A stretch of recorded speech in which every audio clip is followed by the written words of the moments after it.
Hello everyone. I welcome you all on the GATE Academy's YouTube platform. So, as you know, RRB JEE 2024 recruitment is live, which have 7,900 plus post. So, जिसकी application date start हो चुकी है from 30th जुलाई, जिसकी last date near by है 29th of August 2024. Hope आप सभी ने form fill कर दिए होंगे. अगर आपने फॉर्म फिल नहीं किए हैं तो सबसे पहले आप फॉर्म फिल करें अकॉर्डिंग टू आपकी जो आरआरबी जोन है और जो आपका जो भी आपने पोस्ट प्रेफरेंस भरने उसके हिसाब से आप पहले फॉर्म फिल करें. उसके बाद आई होप कि आप सभी ने फॉर्म भर ही दिया होगा और प्रिपरेशन आपकी स्टार्ट हो चुकी होगी. तो अभी हम जनरली अगर देखते हैं कि अगर हम बात करते हैं गेट एकेडमी की, तो गेट एकेडमी आपके लिए लेके आया है CBT 1 प्लस CBT 2 का कंबाइंड कोर्स ओनली ₹777 पे, ओनली 777 रुपए पे आपको कोर्स मिल रहा है. किसका? आरआरबी CBT 1 प्लस CBT 2 का. आरआरबी का फुल कोर्स CBT 1 में आपको कंप्लीट नॉन टेक सब्जेक्ट्स मिलेंगे और CBT 2 में आपको जिस भी ब्रांच से है उसका टेक्निकल विद जो नॉन टेक्निकल सब्जेक्ट्स आते हैं CBT 2 में वो भी मिलेंगे. ठीक है, तो अभी हम क्या बात कर रहे थे, अभी हम हमारी जो सीरीज चल रही है उसमें हम जनरल स्ट्रेटजी की ही बात कर रहे हैं. अभी हमने कोई टेक्निकल सब्जेक्ट स्टार्ट किया नहीं है, जो कि हम अगले वीक से शायद स्टार्ट करेंगे, होप सो. तो अगर हम बात करते हैं अभी अपने स्ट्रेटजी की सीरीज में ही देखते हैं कि अगर अभी तक हमने देखा है कि कैसे हमें स्ट्रेटजी बनाना है. एक परफेक्ट स्ट्रेटजी मतलब एक परफेक्ट तो नहीं कर सकते कि स्ट्रेटजी क्या होनी चाहिए अपने लिए. उसके बाद हमने देखा कि आपका प्रॉपर प्रिपरेशन कैसे करना चाहिए. उसके बाद हमने देखा कि क्या क्या सब्जेक्ट्स हैं, क्या सिलेबस है, कैसे कैसे उनको पढ़ना है.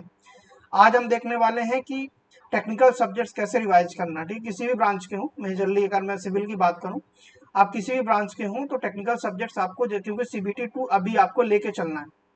CBT 1 क्लियर करने के बाद आपको इतना समय ज़्यादा समय नहीं मिलता कि आप पूरे 14 सब्जेक्ट्स रिवाइज कर पाएँ.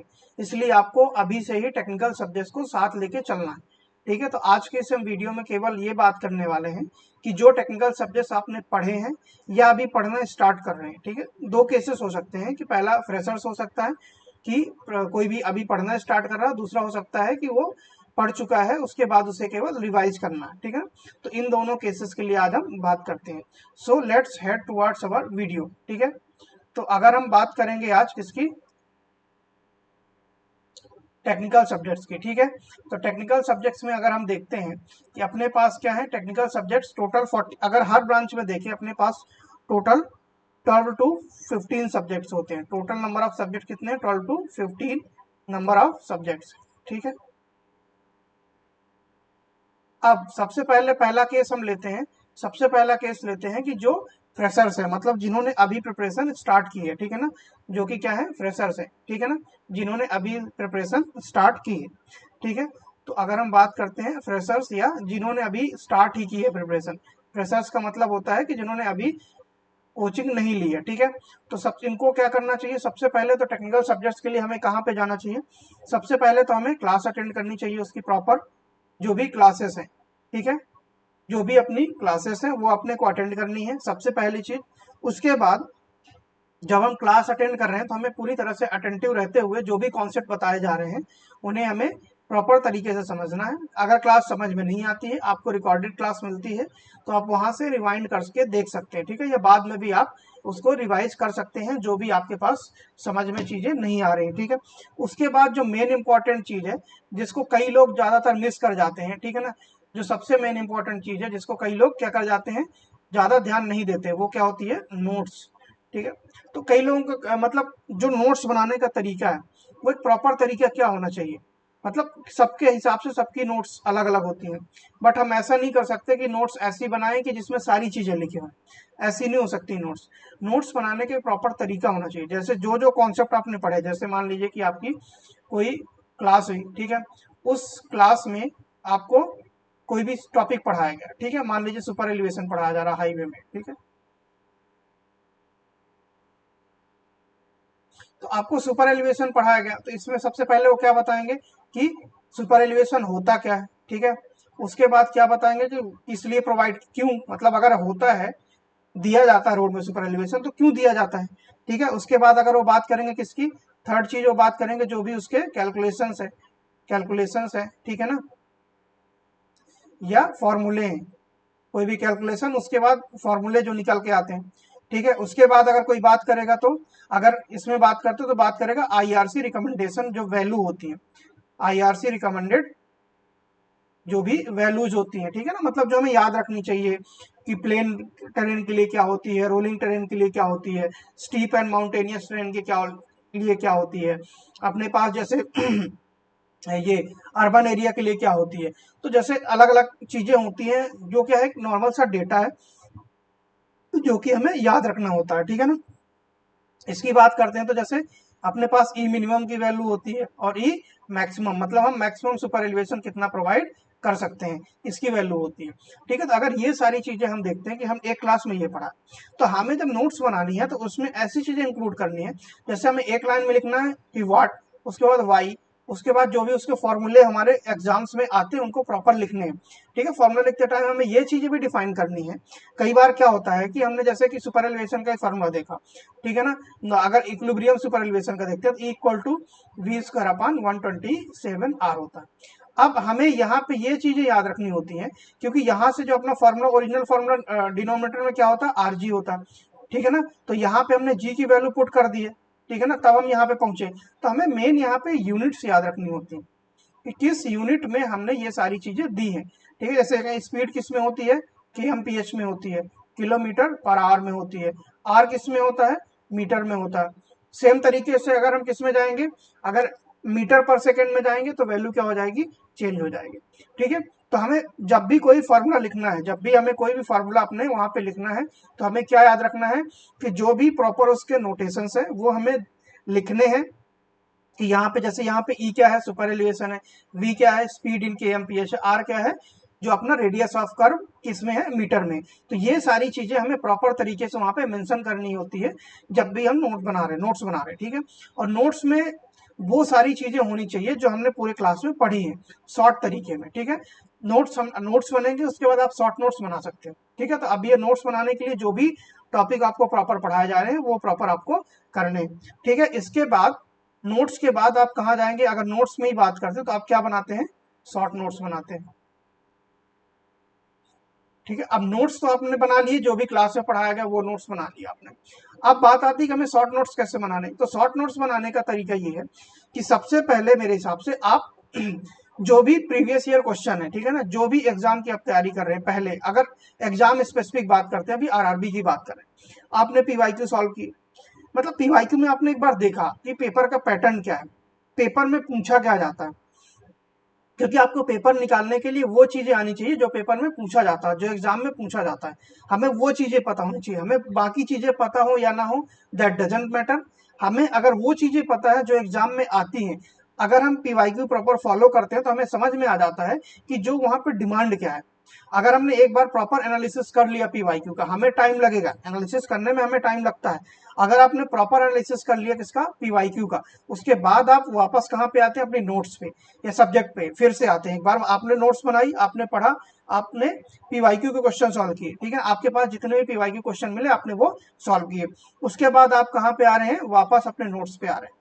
फिर आप ये देख रहे हैं नोट्स में कि जो चीजें हमने पढ़ी हैं नोट्स में, कौन कौन सी चीजें कहाँ कहाँ से पूछी जा रही, ठीक है। क्योंकि हो सकता है कि हर एग्जाम का तरीका अलग होता है। आप अगर जैसे अभी यहीं पे एग्जाम देख लें, ठीक है, जैसे अपना इंजीनियरिंग में क्या होता है, गेट हो गया, ठीक है, इंजीनियरिंग सर्विसेज एग्जामिनेशन हो गया, ए हो गए डिफरेंट स्टेट के, जेई हो गए, ठीक है ना, इसके बाद अपने आरआरबी, ए जेई, जो सारी चीजें और भी बहुत सारी चीजें।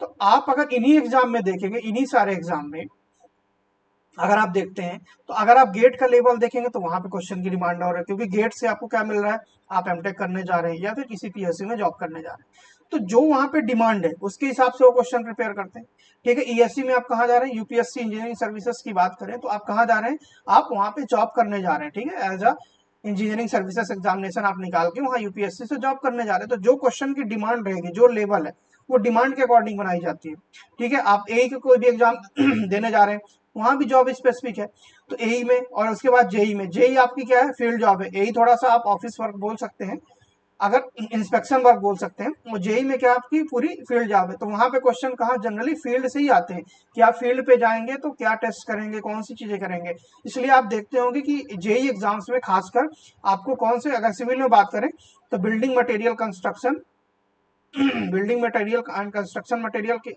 बात करते हैं, और एस्टिमेशन एंड कॉस्टिंग की बात करते हैं। तो ये क्वेश्चंस ज्यादा आते हैं। क्यों इनके क्वेश्चन ज्यादा क्यों आते हैं? क्योंकि अपने पास इन सब चीजों की वहां पे जरूरत होती है। आफ्टर क्लियरिंग द एग्जामिनेशन आप जेई बन के जब जाएंगे तो वहां पे इन चीजों की डिमांड होगी, इसलिए वहां से क्वेश्चन ज्यादा आते हैं। तो इस हिसाब से आपको फिर कहाँ जाना है, वापस अपने नोट्स में जाना है। फिर नोट्स से आप कहाँ पे क्या बनाएंगे, शॉर्ट नोट्स बनाएंगे। अब शॉर्ट नोट्स में क्या होनी चाहिए, शॉर्ट नोट्स पे सबसे पहले चीज जो भी इंपॉर्टेंट टॉपिक्स हैं। अब ऐसा नहीं कि जो पीवाईक्यू में नहीं आया वो आ नहीं सकता, वो इंपॉर्टेंट नहीं। पीवाईक्यू बस ये होता है कि ये जानने के लिए कि वहां पे किस तरीके के क्वेश्चंस पूछे जाते हैं, मतलब लेवल ऑफ क्वेश्चन क्या होगा और कहाँ कहाँ से क्वेश्चन पूछे गए हैं, उस हिसाब से उस टॉपिक से या उस सब्जेक्ट से कहाँ से क्वेश्चंस और पूछे जा सकते हैं। ठीक है, उस कॉन्सेप्ट से और किस तरफ से घुमाया जा सकता है, तो आपको उसके हिसाब से क्या प्रिपेयर करना है, फिर शॉर्ट नोट्स। अब शॉर्ट नोट्स भी कई लोगों की ऐसे हो जाती है कि एक पे मतलब नोट्स के लगभग आधी होती हैं या 50% 40%। शॉर्ट नोट्स मतलब ये है कि आपने एक शॉर्ट नोट बना लिया, उसको आप थॉरली एक बार देख ले रहे हैं, तो आपकी जो पुरानी चीजें हैं, आपके नोट्स में जो चीजें लिखी हुई है वो प्रॉपर तरीके से रिवाइज हो जाए। ठीक है, शॉर्ट नोट्स शॉर्ट होने चाहिए, बट इतने भी शॉर्ट नहीं होने चाहिए कि आपको पता ना हो, लेकिन इतने भी ज्यादा नहीं होने चाहिए आपके पेपर कि आप शॉर्ट नोट्स रिवाइज करने में ही आपके टाइम जा रहा मतलब शॉर्ट नोट्स आपको प्रिपेयर करने हैं। कॉन्सेप्ट शॉर्ट नोट्स कब बनाने हैं, जब आपके नोट्स प्रॉपर तरीके से ये क्या हो जाए, रिवाइज हो जाए। उसके बाद आपको क्या बनाना है, शॉर्ट नोट्स बनाना है। और शॉर्ट नोट्स ऐसा होना चाहिए कि आपके पूरा उस सब्जेक्ट का प्रॉपर पूरा कॉन्सेप्ट रिवाइज हो जाए, ऐसे आपके क्या होने चाहिए, शॉर्ट नोट्स होने चाहिए। ठीक है, और अभी इस नोट्स के अलावा अगर इसी सीरीज में हम बात करते हैं कि सबसे पहले आपने क्लास अटेंड की प्रॉपर तरीके से, आपने नोट्स बनाए, फिर क्या लगाने हैं आपको पहले उस टॉपिक से रिलेटेड जितने भी क्वेश्चंस हैं वो आपको लगा लेने हैं। इससे क्या होता है कि जैसे आपने कोई टॉपिक पढ़ा, जैसे मान लीजिए सुपर एलिवेशन ही पढ़ा, तो सुपर एलिवेशन में आपने दो फॉर्मूले पढ़ लिए कि इक्विलिब्रियम सुपर एलिवेशन क्या होता है, मैक्सिमम स्पीड क्या होती है, मतलब परमिसिबल जो भी वैल्यूज हैं उसके हिसाब से हम कहाँ कैसे प्रोवाइड करते हैं, ठीक है ना, मतलब प्रोविजन ऑफ सुपर एलिवेशन कैसे करते हैं।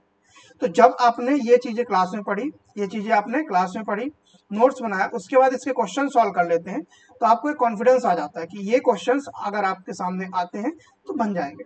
तो जो चीजें हमने पढ़ी उसके कॉन्सेप्ट डेवलप करने के लिए, उनके कॉन्सेप्ट क्लियर करने के लिए हमें क्वेश्चंस लगाने बहुत जरूरी है। ठीक है, क्वेश्चन लगाने के बाद हम कहाँ पे जाएंगे, फिर सेम तरीके से वही प्रीवियस ईयर क्वेश्चन में जाएंगे और शॉर्ट नोट्स में चीजें ऐड करते रहेंगे या शॉर्ट नोट बनाते रहेंगे।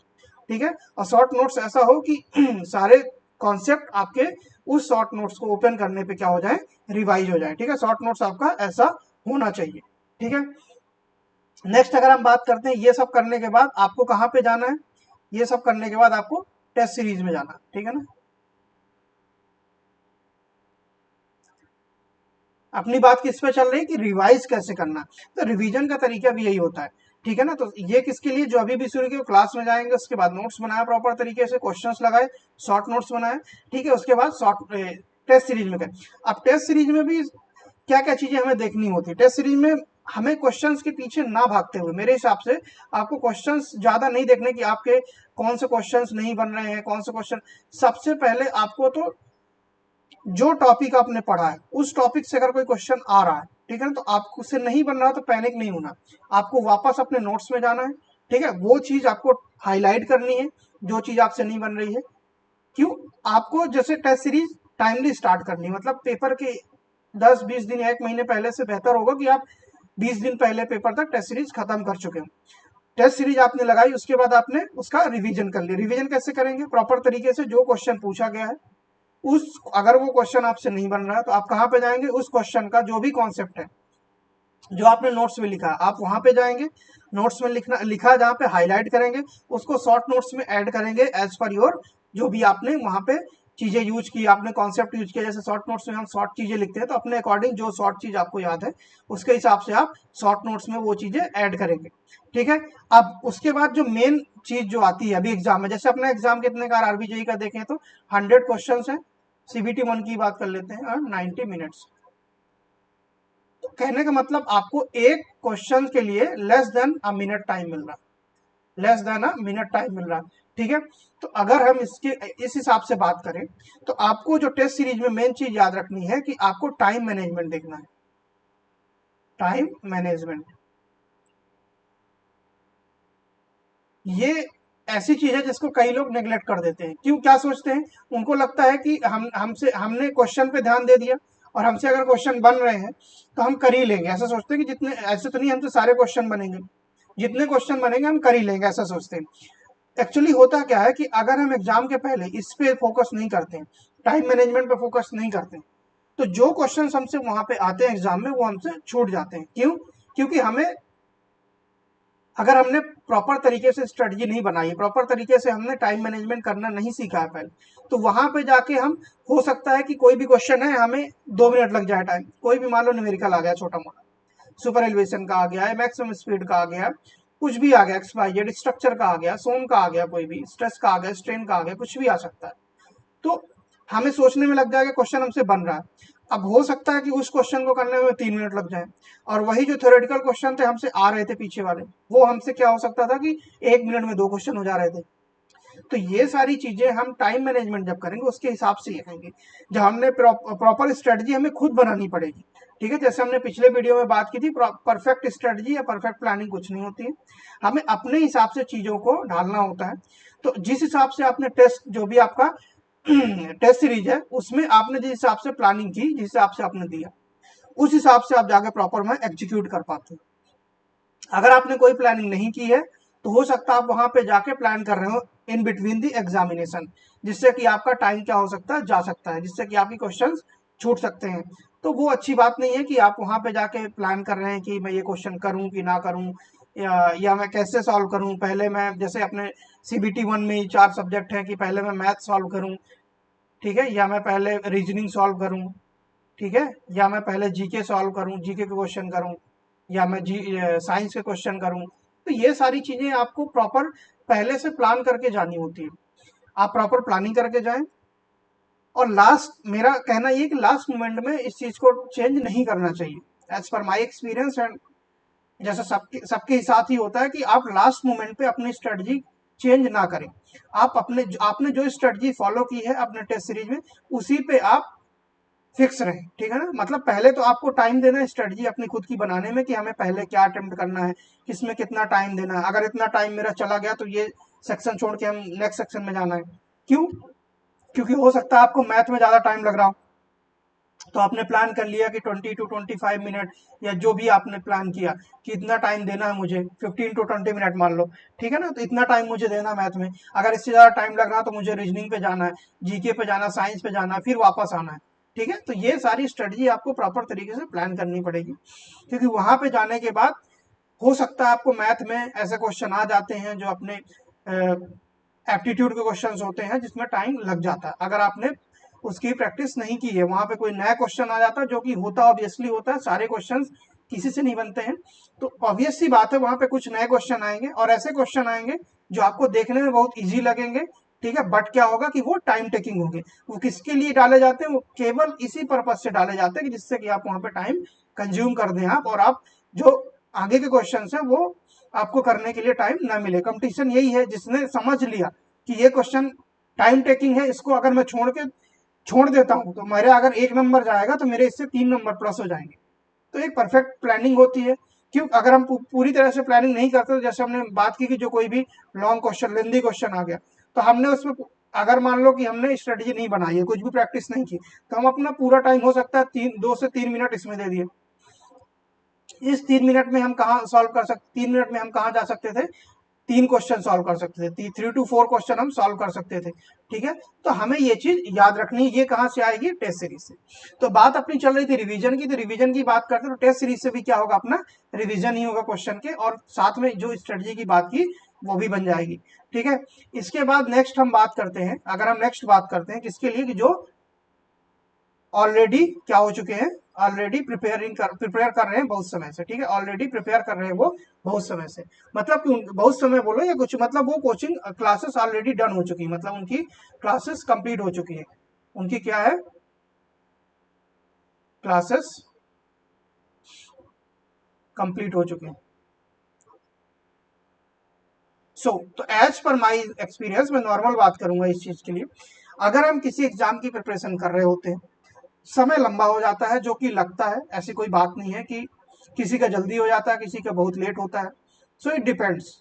तो कहने का मतलब ये है कि जो रेगुलर लगा रहता है उसका जरूर कहीं ना कहीं सिलेक्शन हो ही जाता है। तो अगर हम बात करें कि जब हमने क्लासेस कंप्लीट कर ली हैं और चीजें हम पढ़ चुके हैं, तो रिवीजन करना सबसे टफ टास्क है, ठीक है ना। रिवीजन की बात आज क्यों चल रही है, क्योंकि जो रिवीजन करना है, रिवीजन करना सबसे टफ टास्क है। क्यों, आपने भी एक्सपीरियंस किया होगा कि रिवीजन करने में आपको बहुत आलस आती है। रिवीजन करने में आपको बहुत ज्यादा आलस, आपको नया कॉन्सेप्ट कोई बता रहा तो आप नया कॉन्सेप्ट पढ़ते जाते पढ़ते जाते पढ़ते जाते, लेकिन जब बात रिवीजन की आती है तो रिवीजन करने में हमें आलस आती है, हमारा मन भी नहीं करता रिवाइज करने का, और हमें कोई दिमाग को नई नई चीज देता रहता है तो बहुत ज्यादा मन करता है और हम वो चीजें पढ़ते रहते हैं, नई नई चीजें, नया कॉन्सेप्ट, नई थ्योरी, कुछ भी हम पढ़ते रहते हैं। तो हमें मेनली क्या याद रखना है कि हमारी क्लासेस क्या हो चुकी, कंप्लीट हो चुकी। तो मेरा अपना पूरा फोकस कहाँ पे होगा, मेरा रिवीजन पे, मेरा पूरा फोकस कहाँ होना चाहिए, रिवीजन पे। अब यहाँ पे रिवीजन कैसे करना चाहिए टेक्निकल का, अब हो सकता है आपने बहुत समय पहले मान ली कोचिंग कर ली, 3 साल हो गए, 4 साल, कुछ भी हो सकता है, और दो केसेस हो सकते हैं, या तो आप रेगुलर प्रिपेयर कर रहे हैं, या हो सकता है कि आपने प्रिपरेशन बीच में छोड़ दी हो, कहीं जॉब किया हो, कुछ भी किया हो, और अभी वैकेंसी आई तो आप फिर से प्रिपरेशन करना स्टार्ट कर। तो दोनों केसेस में क्या करना, अगर आप रेगुलर हैं, आप अभी रेगुलर प्रिपेयर कर रहे हैं, तो आपने, आपके पास चीजें सब क्लियर होंगी, तो आपको बस ये याद रखना है कि मुझे अब only and only RRB JE के हिसाब से प्रिपेयर करना है, ठीक है। आरआरबी जेई के लेवल से मुझे प्रिपरेशन या रिवीजन रिवीजन करना है, किसके हिसाब से, आरआरबी जेई के लेवल से। मतलब जो क्वेश्चंस आरआरबी जेई पे जिस हिसाब के क्वेश्चंस आते हैं, जो कॉन्सेप्ट आरआरबी जेई लेवल के आते हैं, उस हिसाब से मुझे प्रिपरेशन करना है, ठीक है। मतलब अपना प्रिपरेशन मुझे किस हिसाब से रखना है, जो जेई लेवल के हिसाब से मुझे रखना है, ठीक है। तो आपको रिवीजन पे फुली फोकस करना है, क्योंकि नोट्स जैसे हमने बनाए, मान लो नोट्स बहुत पुराने हो गए हमारे, तो हमारे नोट्स पलटने का मन नहीं करता, ये मैं मानता हूँ कि नोट्स बार बार देखने का, फिर से पढ़ने का, वही वही चीज हमारा मन नहीं करता। तो हमें क्या करना चाहिए, जैसे कि अपने पास आप साइड में आपने नोट्स रख लिए, ठीक है, और आप क्या लगा रहे हैं, क्वेश्चंस लगा, आप सीधे क्या लगाइए, सीधे क्वेश्चंस लगाइए, आप सीधे क्वेश्चंस लगाइए, प्रीवियस ईयर, टेस्ट सीरीज, जहां से भी आपको क्वेश्चन मिल रहे हैं आप क्वेश्चन लगाइए। मतलब आपको फॉरवर्ड तरीके से नहीं जाना, बैकवर्ड तरीके से जाना। क्वेश्चंस लगाने के बाद जो क्वेश्चंस आपसे क्या है, जो क्वेश्चंस आपसे नहीं बन रहे, ठीक है ना, जो क्वेश्चंस आपसे नहीं बन रहे, तो कहाँ जाना, उसके लिए नोट्स में जाना है। तो इससे क्या होगा, बैकवर्ड होगा, मतलब क्वेश्चंस आपको नए मिल रहे हैं, अब उस क्वेश्चन में जो चीज आपको नहीं बन रही है तो वापस कहाँ जाएंगे, आप नोट्स में जाएंगे और उसको क्या करेंगे, आप रिवाइज करेंगे, ठीक है। तो इससे क्या होगा, आपका रिवीजन होगा, क्योंकि जो क्वेश्चन आपने अभी लगाया वो किस लेवल का, आरआरबी जेई लेवल का है, जिसकी आप प्रिपरेशन कर रहे हैं। तो वो क्वेश्चन अगर आपका नहीं बन रहा तो आप वापस नोट्स में गए और आपने प्रॉपर तरीके से उसको क्या किया, रिवाइज कर लिया। तो ये एक रिवीजन की टेक्निक हो सकती है, क्योंकि हम क्या करते हैं, जब हमने नोट्स खोला और नोट्स हम रिवाइज करने बैठे तो हमारे पास बहुत बड़ा सिलेबस होता है, मतलब बहुत सारी चीजें होती हैं, तो हमें जैसा पहले बात की कि आलस आती है रिवीजन करने में। तो अगर हम ये वाला सिस्टम फॉलो करेंगे, मतलब क्वेश्चन सॉल्व किया फिर वापस नोट्स पे गए, तो ये मेरे हिसाब से बेस्ट स्ट्रेटजी है रिवीजन करने की, और ये सक्सेस भी है, मतलब आप इसको एक बार ट्राई करेंगे, सो आपको भी दिखेगा कि आप क्वेश्चंस लगा रहे हैं, पहले क्वेश्चन नहीं बन रहे तो आप कहाँ जा रहे हैं, वापस नोट्स पे जा रहे हैं, इससे आपका क्या होगा, रिवीजन, ठीक है। उसके बाद जब आपका ये सारी चीजें होगी तो आप कहाँ पे जाएंगे, फिर टेस्ट सीरीज पे जाएंगे, ठीक है। तो इससे भी आपका क्या होगा, रिवीजन होगा। टेस्ट सीरीज में अगर आपसे कोई क्वेश्चन नहीं मिला तो वापस कहाँ जाएंगे आप, यहाँ पे जाएंगे, कहाँ पे, नोट्स में।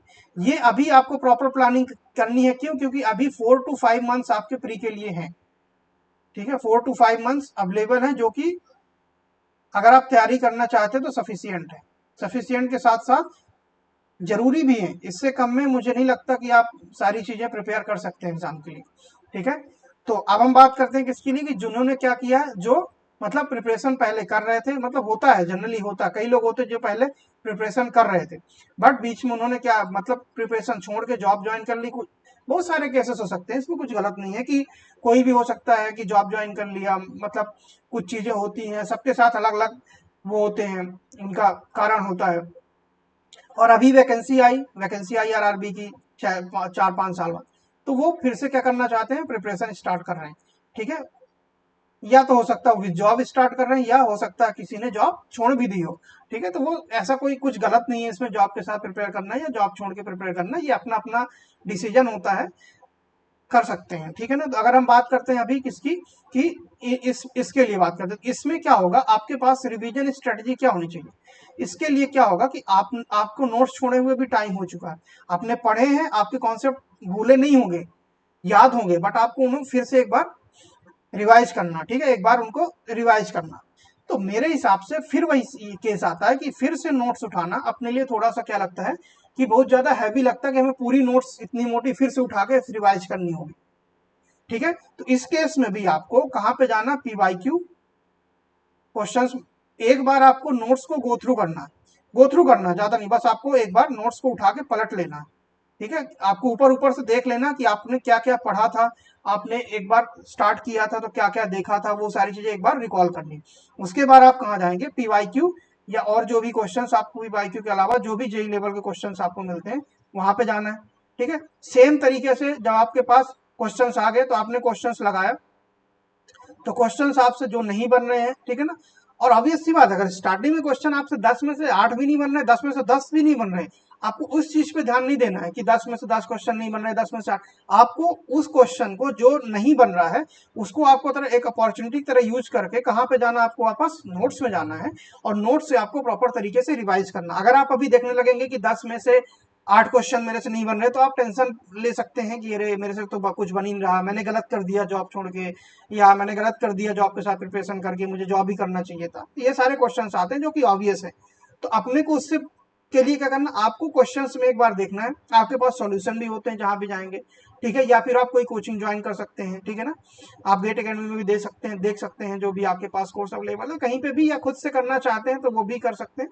तो आपको उसके लिए सबसे पहले क्वेश्चंस में जाना है, क्वेश्चन से वापस आपको नोट्स पे आना है, नोट्स से फिर आप क्वेश्चन फिर से लगाने, क्योंकि आपके क्वेश्चन हो सकता है कि 70% 80% क्वेश्चन आपसे ना बने, तो आपको वापस फिर से क्वेश्चन में जाना है, और फिर क्वेश्चंस में अगर आपने 2-3 बार क्वेश्चन लगाए, ट्राई किए, उसके बाद फिर से आपको बार बार नोट्स रिवाइज करना है, उससे रिलेटेड जितने भी कॉन्सेप्ट है आपको बार बार नोट्स रिवाइज करना है।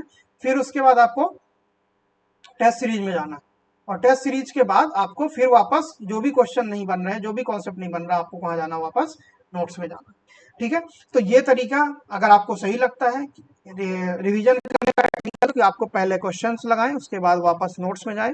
ठीक है, फिर क्वेश्चंस आपको जो अगर पिछली बार से 50% से कम मार्क्स आए तो फिर एक बार क्वेश्चन लगाएं, उसको रिवाइज करें नोट से, फिर आप वापस कहाँ जाएं, नोट्स में जाएं, रिवाइज करें, उसके बाद आप टेस्ट सीरीज लगाएं, टेस्ट सीरीज से आप फिर वापस नोट्स में जाएं। और इसके बाद आपको क्या करना है, यहाँ पे आपको पीवाईक्यू लगाया, आपने नोट्स रिवाइज किया, फिर आप पीवाईक्यू देखे जो क्वेश्चन नहीं बन रहे थे, उसके बाद नोट्स बना के आपको फिर यहाँ पे शॉर्ट नोट्स बनाने, इनके आपको क्या बनाने हैं, शॉर्ट नोट्स बनाने। ठीक है, तो शॉर्ट नोट्स बनाना इतना मतलब इतने जल्दी नहीं बनाना, अपने को पीवाईक्यू सॉल्व करना है। ठीक है ना, फिर नोट्स में जाना है जो क्वेश्चन नहीं बने, फिर आपको पीवाईक्यू देखना है एक बार जो भी क्वेश्चन आपसे नहीं बन रहे थे, फिर आपको समझ में आ गया कि शॉर्ट नोट्स में हमें क्या क्या चीजें जरूरी हैं। एक बार में आपने डायरेक्ट क्या लोग क्या करते हैं, सबसे पहले क्लास अटेंड की, नोट्स बनाई, फिर वहीं से नोट्स से अपना डायरेक्ट शॉर्ट नोट्स बना लेते हैं।